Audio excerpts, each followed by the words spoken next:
So when you're dealing with your mind and you're dealing with the things that you want to progress towards, you need to have a very precise view of what you can control in your mind, because you can't look at everything all at once, right? Yeah, that's true. And the things you should focus on are the things that make you happy. So like in the count of the bricks, you're just counting the bricks, but an allegory for the mind is just focus on the things that get you to where you want to go. Not the fact that you're not good enough, not the fact that, your mom's best friend thinks that you're not going to make it. These things don't serve you on the journey. Yeah, sometimes if you work towards something, I really feel that trust comes with time, because that's what I said to you before, that I realized that something changed in me years ago. Also when I started this channel, I always had that mindset, I need to force this because I'm starting from scratch and I need to build this up. But now with time I know what I have to do, and I really can see myself in my mind that I have, for example, a successful YouTube channel. Alright, hoi, what's up guys, and welcome to another video in a strange setup, and also with a new guy. He's called Ali, straight out of Birmingham. So let's introduce yourself. Yeah, thank you so much. It's a pleasure to be here. I'm a huge fan of your work and your videos. Thank you. I'm really happy to be speaking with you today. So hi, my name's Ali. I'm from Birmingham, the United Kingdom. I'm a software engineer out at Shell Petroleum for those who know, and I'm also a director for the Data Visualization Society in New York. I have a tiny dog called Iggy, and I come to Südtirol quite often to see my friends, and this is the first time actually on camera with Jaki as well, so I'm really happy to be speaking about various things that we'll cover in this video.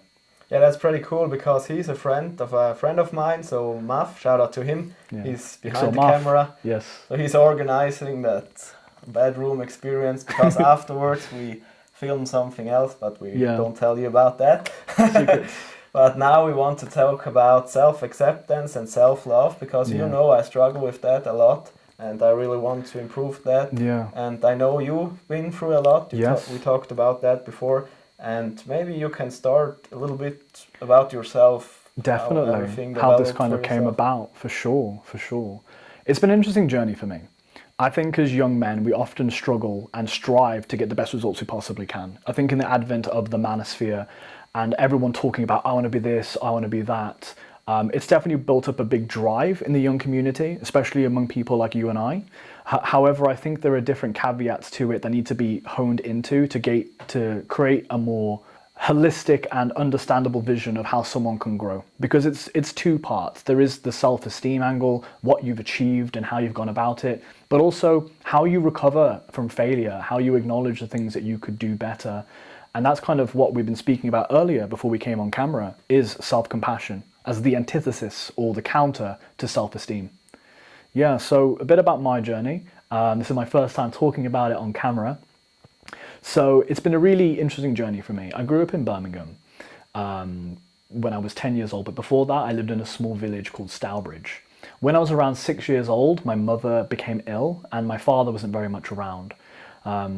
I think for me, it's been a huge blessing to take care of my mom. Now that I'm older, I've definitely learned a lot about it, but the younger version of me definitely struggled with the responsibility and understanding that I was different to other kids.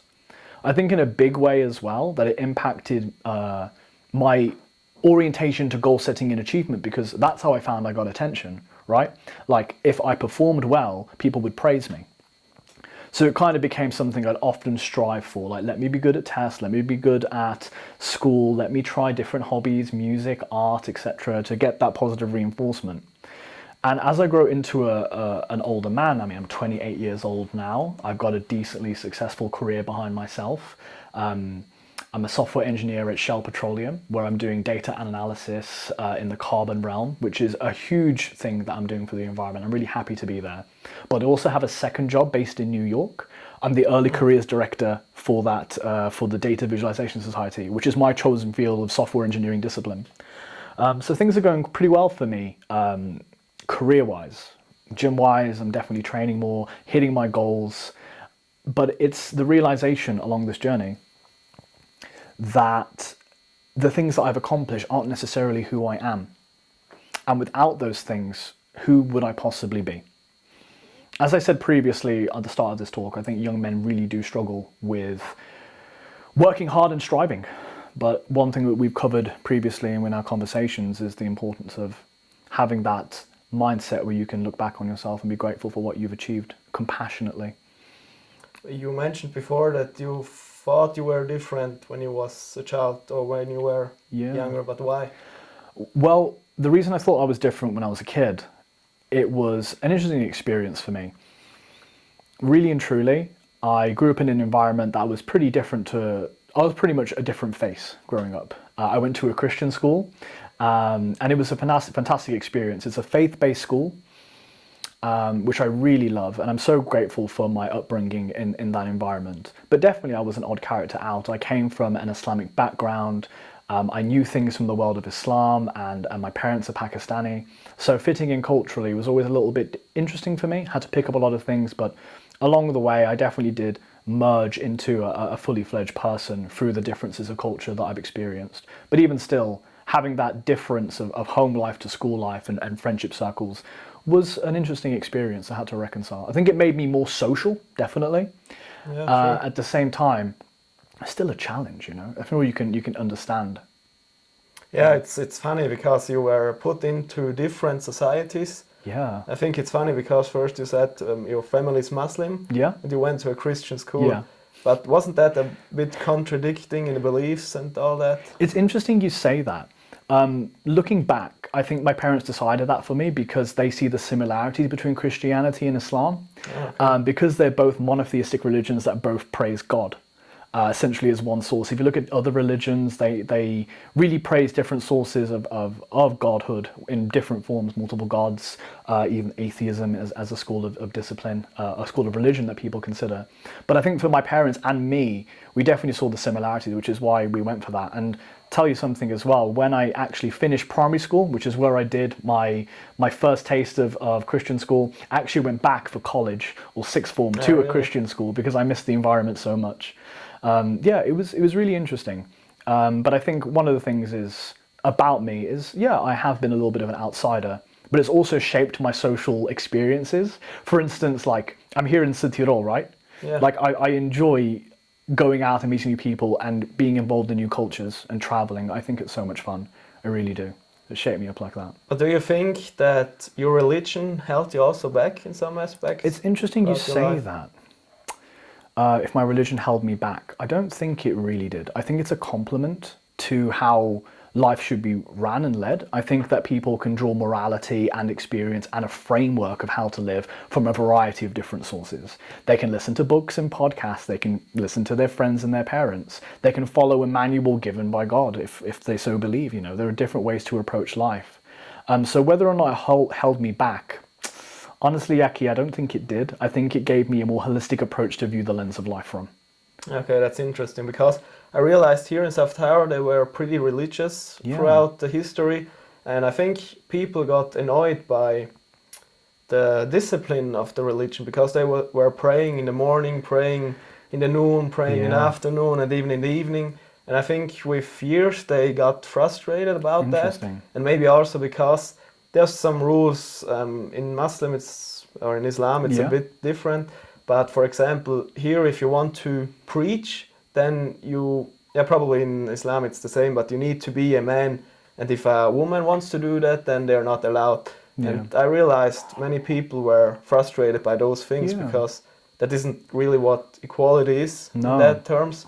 And also we know the stories of the church, for example, what there came out with the child abuse, abusive behavior and all that stuff. Some people, they questioned their religion. Yeah. And maybe, I think if it's practice like an art of, like I said before, you need to do that, then you get out of touch by it. But if you practice it like because I need to, because I want to, then it's a different story. Exactly. You mentioned the cultural implications of how religion can be practiced, the sex differences between men and women, the corruption in the church. They can be all things that pull you away from religion in and of itself.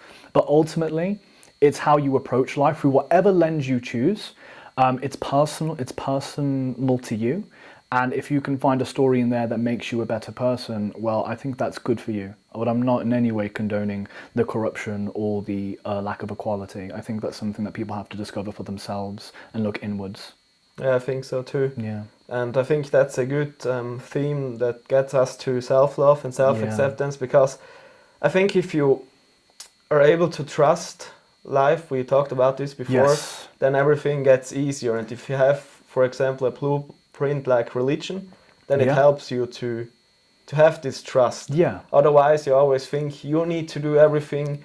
You are the center of the universe and Yeah. everything. It's so much harder. It is. Because I realize, I talked to you about that, I struggle with that. I have how do you call that, a constant need to control everything. I understand that. I really do. How do you deal with that? So I want to just focus in on the fact that you mentioned control, and I want to move away from the religious angle, but I also want to provide different frameworks to address this with that we've spoke about previously. Mindfulness, I think, is something we'll cover in this talk. Stoicism has very interesting principles around control as well, and also some anecdotal experience from my own life. For me, and for the way that I've constructed my life, again, I've mentioned that I've achieved a variety of different things in my life I'm very grateful for. I'm very proud of myself for achieving. But the matter is, we need to talk about what it means to fail and how we can recover from those instances. As you mentioned, control, it's a striving for something. And often when we do live let's say often, we live in this world where there are so many variables that go into day-to-day life that it's hard to have exact control over things. I know that you want to make it big on YouTube. I want to be a very successful entrepreneur. But there are things involved in that stray us off the path. How can we talk to ourselves and be present within ourselves to allow the best possible growth? And this is something that I think, in my experience, looking at the manosphere, looking at self-development, that people often strive for growth. And I think it's really healthy to strive for growth. It allows us to go out of our comfort shell, to materialize ourselves fully. But there's also the antithesis, or the other hand, to growth, which is self-compassion. I've experienced burnout before. Have you ever experienced burnout? Burnout, not, but I don't know how you call it, but you're frustrated about everything and then you leave it. Yes, you just can't deal with that anymore. Exactly. There's often an element of failure involved in that, and that can be a very downtrodden self-conversation in which we talk to ourselves, oh, you failed, you've done this wrong, you've done this incorrectly. You're a piece of shit. Oh yeah, it can get to that point as well. It's got to that point for me many a time. Like, I have gone through a weight loss transformation. Bruv, let me tell you, the conversations having with myself during that time were not very friendly and kind. But again, let's get into what self-compassion is and what I've been studying and understanding more about, because I feel like it is a remedy to constantly striving and burnout. So just for the audience's sake as well, I'll be honest with you, I've experienced burnout twice in my life. There was a time I was working at Deutsche Bank. That was a very intense period of my time. I was learning taxation in the back office. I was also building out a tech platform. I was working, I think, like 12 hours a day, even on the weekends, for a continued period of 8 months. Huge. And yeah, it's a lot. A lot of people work really hard, and like, props to them. I think for me, because I was building something for other people and I was focused on the end result and end goal, more so than the journey, that it resulted in my burnout. At the time, I was 22. I was a young guy. Like, I just finished university, which is a whole ordeal in itself. And then, experiencing burnout for the first time, like waking up in bed and being like, holy shit, I cannot move. So yeah, I experienced burnout. And looking back on those times, I didn't have the skills I needed to recover from it. So let's talk a bit about self-compassion and what it is. For me, it's been the antithesis or the counterhand to self-esteem. It's coping with yourself in times of failure in a very compassionate way, the way that we deal with our friends, For instance, there have been conversations I had with friends when they've gone through breakups or life challenges that I've reminded them of all their good qualities, A friend has come to me and he said, hey, look, my girlfriend broke up with me. I'm like, my bro, you are doing fine. You're working hard. You're looking after yourself. You're a good looking person. It's as much, I understand the loss that you're going through, but it's going to get better because all the qualities you exude will be appreciated by another person who's better suited for you. But when I've gone through periods of challenge and hardship and failure, it's been a matter of, hey, you've got to strive more, you've got to be more, you've got to do this. The reason that you have failed are because you are not good enough. That's not a very nice thing to say to yourself when you're failing, when you're going down a dark hill. That in fact just exasperates the process more. So it's not a nice kindness to yourself. Just a quick notion. I think there's a quote from Stoicism, I think from Epictetus, and it goes like, The biggest thing I've accomplished through philosophy is becoming a friend to myself. Yeah. So I really think that's the end goal we should strive for, because Definitely. it seems easy, but it's really hard to do, especially like I also said before. Yeah. If you do it like for centuries, if you beat yourself up for centuries, it's so hard to get out of it. I know. It's possible, like you said before, and I think you're doing pretty well in that regard. But if you only know yourself like that, then it's hard to change it. But it's still possible with a lot of self-awareness. Exactly. And I think, again, that goes into self-talk and self-compassion. Exactly. We can frame our lives from the point of, oh, I'm 25 now, or I'm 28 in my case. My mind is set. My neural pathways are linked. This is who I am. My knowledge is crystallized. But we can still change, and we can still build neural pathways around how we speak to ourselves. It's really important to develop a practice around celebrating your small wins. When it comes to self-compassion, something that I failed with recently, I think has been my entrepreneurial endeavors.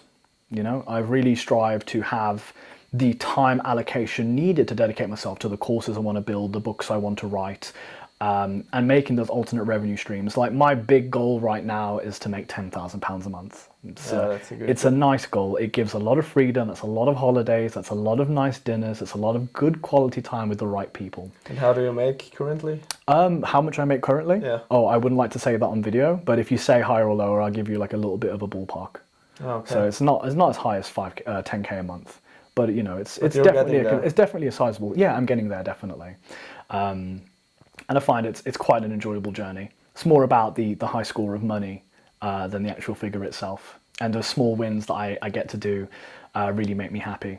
But yeah, the entrepreneurial journey in itself, like, oh, I need this, I want this, I have to strive for this, has been hard. And also with my weight loss journey as well, I'll tell you, the conversations I had with myself while I was in a figure that I did not like were very harsh. But you know, it was interesting because I remember the conversation I had with myself, like, oh, you don't look great. You know what, why does it matter, like, if you go have that takeaway or that chocolate bar? It doesn't matter. Like, you're already in this position anyway. It's when I acknowledged it and said, you know what, I want somewhere to go. I like the goal that I'm feeling. I want to become an athlete, so I'm going to act like an athlete. I'm going to involve myself in that journey. The small wins that I make, damn, they're going to get me to where I need to go. That's funny because you say that's what Neville Goddard, maybe someone out there knows him. He always says feeling is the secret. You need to feel like your new version in order to become the new version. It's so true. And I think, that's so true, because if you go through life with the feelings of the past, you will always stay like the current version of yourself. Exactly. And you need to go with the vision of the vision how you want to look like, for example, and then you can accomplish it. So that's a really great example. And to go into that further, imagine striving every day, like, oh, I want to be this person. I'm not this person right now. I need to do it. The negative self-talk comes in, the striving comes in, but the story still remains. You are still that person you don't want to be, and you're battling that. Are you really embodying the state of the wish fulfilled? Exactly, yeah. The wish fulfilled. It's like if you go with inspiration, it's so much better than with force and with hate. Exactly. But something that's also, I want to know, don't you have the feeling if you don't have that, like I said, the pressure on yourself, that maybe you can't get where you want to go? How do you know that, though? How do you know you can't get there? I don't know, maybe. I can't say if that's from the society you're in or from the people you're surrounded with, but you always hear that you need to have that drive, and then you think you get that drive from the pressure you put on yourself, but rather than from the inspiration you get. It's very difficult, isn't it? Like the boiling aspect of, oh, I need to strive, I need to have the drive. I think it does help, but at the same time, you can be kind to yourself and be like, I'm going to spend like half an hour on this today. I'm going to keep up that habit. I'm going to reward myself for doing so. But what when the other voice says to you, half an hour, who gets successful by half an hour? You need to put in more hours, more effort. That is an assumption that you're making, though. Like, if you're like, in my experience, in terms of going from a low income household, where my parents were ill, not really there, I'm really thankful I had like one of my brothers to look up to. He's very successful. I love him a lot. And he was a very good role model for me. So I've got to give huge shout out to him as well, right? But what's his name? Nade Shah. Nade, okay. Yeah, he's a lovely shout guy. Out to Nade. Shout out to Nade. And yeah, the matter is, when it comes to that voice, hopefully I'm remembering your question correctly. Yeah, that striving voice has been there, like, oh, I want this, but also the I will get this voice was there as well. You know? I want this, so but I will get it. Yeah, the trust. It will get it. That was very stress relieving. Like, to have faith in oneself to action one's goals, even under a time sink or a deadline. Like, I had my degree to get. I needed to study for my degree. I wanted that end result, but I knew I'd have it. So it made it a lot easier. Because I feel like my mind was, once it opened itself to the possibility that this will come true, it naturally came true. I think we live in such an abundant world. I know that's such a new age thing to say, right? Like, oh, abundance is everywhere, but it really is. How we deal with that and how we materialize that is a matter of the conversations we have. I have this little anecdote that I used when I was your age. It's all about looking at a brick wall. Can I tell you this? Yeah, sure. Okay. So if you're at home right now, maybe outside your house, you have a big wall of bricks. You look at all of them on the side of your house. Can you count all of them at once? Not necessarily so. You don't have a count of just looking at it, how much are there. What happens is you can count it by focusing your conscious mind. I find that it's a little bit of a story that you tell yourself. Okay, so they've got all these bricks. I want to count them. I want to have a retainer number. And these bricks could represent your unconscious mind, how many thoughts you have. But when you focus in on certain things, like the count that you want to see, that's what comes to your conscious mind. So what you do is you essentially move your mind towards a goal and then ignore everything else. Maybe that broken brick that doesn't really count, or those, weeds growing out of the wall, you don't really notice. You're focused on the count. You're focused on, I need to get a number into my head of how many bricks are on this wall. Being distracted by things that don't serve your purpose is going to pull you further away. So when you're dealing with your mind and you're dealing with the things that you want to progress towards, you need to have a very precise view of what you can control in your mind, because you can't look at everything all at once, right? Yeah, that's true. And the things you should focus on are the things that make you happy. So like in the count of the bricks, you're just counting the bricks, but an allegory for the mind is just focus on the things that get you to where you want to go. Not the fact that you're not good enough, not the fact that, your mom's best friend thinks that you're not going to make it. These things don't serve you on the journey. Yeah, probably with that anecdote, if you focus more on the bricks, the more you focus on the bricks, with time, probably all the rest disappears. Yeah. Anyways, so yeah, exactly. That's probably a good. Yeah. I know it's a roundabout way of saying you got to be careful what you focus on, right? Yeah, that's true. Yeah. But I think, sometimes if you work towards something, I really feel that trust comes with time, because that's what I said to you before, that I realized that something changed in me years ago. Also, when I started this channel, I always had that mindset, I need to force this because I'm starting from scratch and I need to build this up. But now, with time, I know what I have to do. Yeah. And I really can see myself in my mind that I have, for example, a successful YouTube channel. Yeah. And then it's not so unrealistic like maybe 2 or 3 years ago. And maybe that is what you need. And like you always say, small wins build up. And I really think that if you see that, for example, for me with YouTube, if I see that one video performed like that, why can't I make every video perform like this with time? That's a great example. Like, you're looking at the positives rather than the negatives. If I was a YouTuber, but you want to? I want to be, yeah. We'll get there in the future. Many things planned in the pipeline. Everyone has ideas. I'm a big dreamer. But if I was to go into YouTube, the thing that I'd focus on is how good my videos are, how well they articulate the message that I want to convey, how authentic it is to me. These are all things that I can control. Not necessarily how many views I get. I can do marketing and set small goals on that based on experience. I think that's completely fine. But I wouldn't focus on things like views. Yeah. Well, I think views are an important metric to use. I can't fault that. But I think it's things that make me feel insecure, that I'd probably try and do something about, in the back of my mind, like, oh yeah, I'll solve that. That's fine. Self-compassion. May I find peace on camera. May I feel good on camera. May I project confidence on camera. Not looking at, oh wow, that in the video I really wasn't confident. Damn, like I really need to focus more on that. Need to overcome that. I'm so unconfident. That's not the way I go. Oh, and now I don't want to make a YouTube video anymore. I'm just going to stay at home and play Fortnite. You know, that's a conscious thought that someone can have. But if you like praise yourself for the small wins you make in that video, be like, okay, cool. I can see that that's good. Hey, some of the comments are praising me for that very same thing. That's a really good feedback loop. Let me be authentic to myself. Let me not take the echo chamber of YouTube too seriously, and let me curate my own vision for what I want to create and achieve. Something I want to also mention, what do you do, for example, because I realize that sometimes when I look old videos of me or even videos now, I say the video and say I can't watch that, and then I ask my friend or someone about the video, and they say no, I think it's fine or it's not so bad. And I think they're saying that to me, but they think probably something else. How do you deal with that? Because that's also something I'm struggling with. There are layers to that, definitely.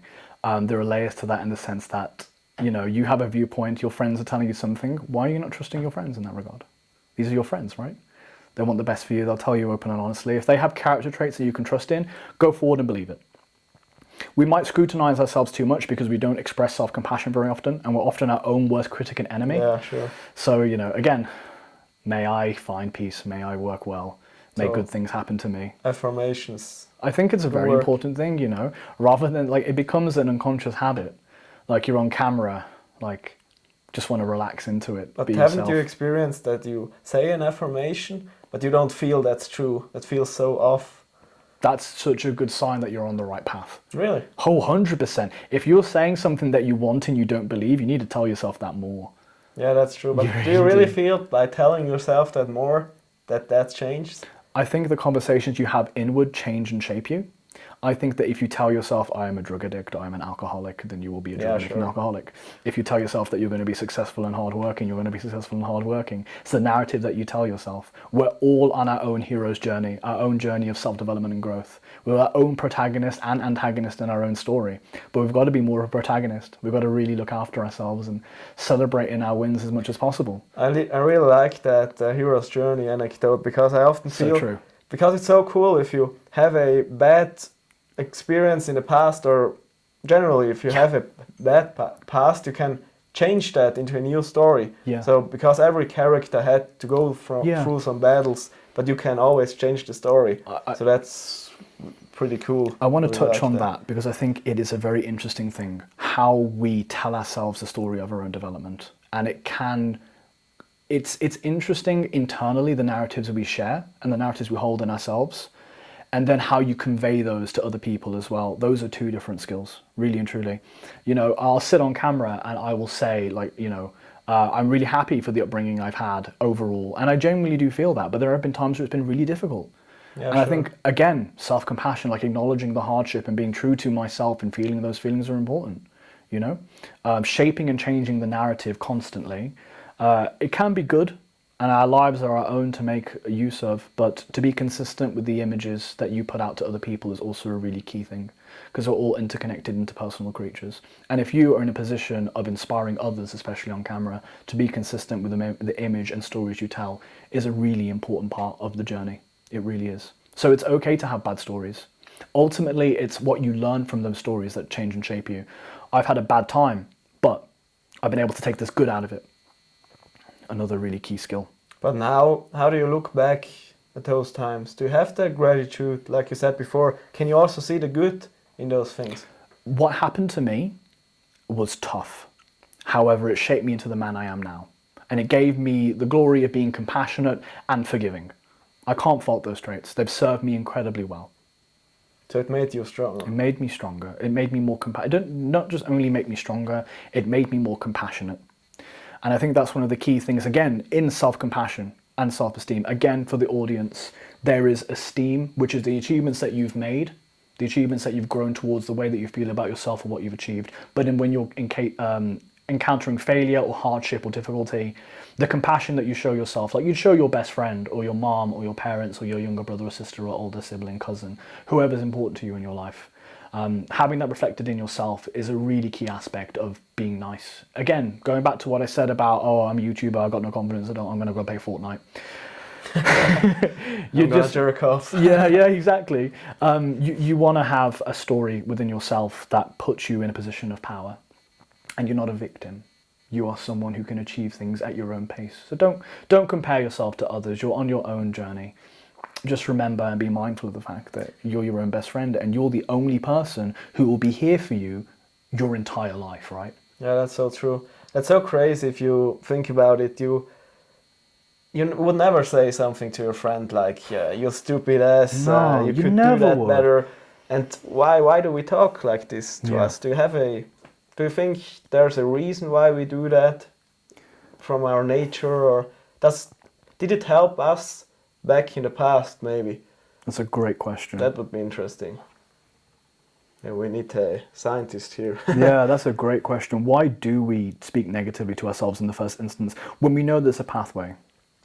Probably because well, no, the only thing I can think of is that I often heard that if you tell yourself a story, like for example a negative one, you get so used to this story that it feels kind of better to Yeah. tell yourself that story than maybe the story that is more useful Yeah. for you. And we are creatures of Exactly. habits. Yeah, So it's probably easy. because of that. It's easier to tell yourself you're stupid and stuck and you've got a fixed mindset rather than acknowledging the fact you've got work to do. Maybe because it's Yeah. more comfortable to do that. The victim mindset, oh, woe is me. I cannot achieve. It's the government's fault. It's the government's fault, it's my parents' fault. The dog didn't listen to me this morning. The dog's fault. It's the dog's fault, you know? Yeah, I think that's a problem with the victim. And I think to hone in on this mentality is really important too. Like there is definitely a victim mindset that allows you to just be like, woe is me, I don't have to do anything, this is set, let me just go play Fortnite. So if we round that all up, Yeah. what advice would you give to my viewers and maybe also to me? So I will be honest with you, like your viewers are pretty much my friends and who I know. We love your channel. So shout out to everyone who's watching the channel. Hello. But to you and me, as people who both strive and work hard, I think one of the things that I want to focus in on this talk is, again, self-compassion, being your own best friend and really being there for yourself to give positive advice and celebrating the small wins you make. We all have big goals that we're striving towards. We all want the best for ourselves. But in that is the acknowledgement that, okay, we'll maybe not be there right now, but one day we will be. Having that trust in ourselves to have the skills and the mindset to get there. I think trust is so important. Yeah. And again, like I say again, we spoke about this earlier, but striving versus falling, I think is such an interesting topic, and to touch on it deeply and quickly. To strive is to hold a lot of power and push towards it, but to fall is to accept it for how it is and let it overcome you. A Stoic principle: do not wish for the life that you want, wish for the strength to endure the life in which you have. I think is a very important thing. But also to accept the things how they are. Yeah. But they could change. They could change. Change is a constant in Yeah, life. change is a very big constant. And in that, just be compassionate to yourself. Know within yourself that you have the gifts that you need to be successful. Celebrate those things and let your body, mind and heart orientate yourself to your truest and most worthy pursuits through being honest and compassionate to yourself. You know, I think that's really the key. Really, really the key. I think that's pretty good roundup. Excellent. It's lovely to speak to you, honestly. It's been really nice. And thanks for having me on. Thanks for coming. Yeah, my pleasure. So My check pleasure. him out. I also have a link probably of your channel. Yes. Because he will start. What are you doing exactly? I want to start a channel based on self-development and thoughts. So I want to talk about communication, how we deal with others, talk about things from a very different mindset than I've seen on YouTube so far. So yeah, not many videos at the moment, but hopefully in the future I'll be able to publish more. So really, thank you for that shout out. Definitely, and maybe some more collaborations. So yeah, that would be great. If you want to like it, yeah, subscribe and check him out. So please let us know. Thanks, Ali. Thank you. Until next time. Till next time. Thank you. Thank you. Goodbye.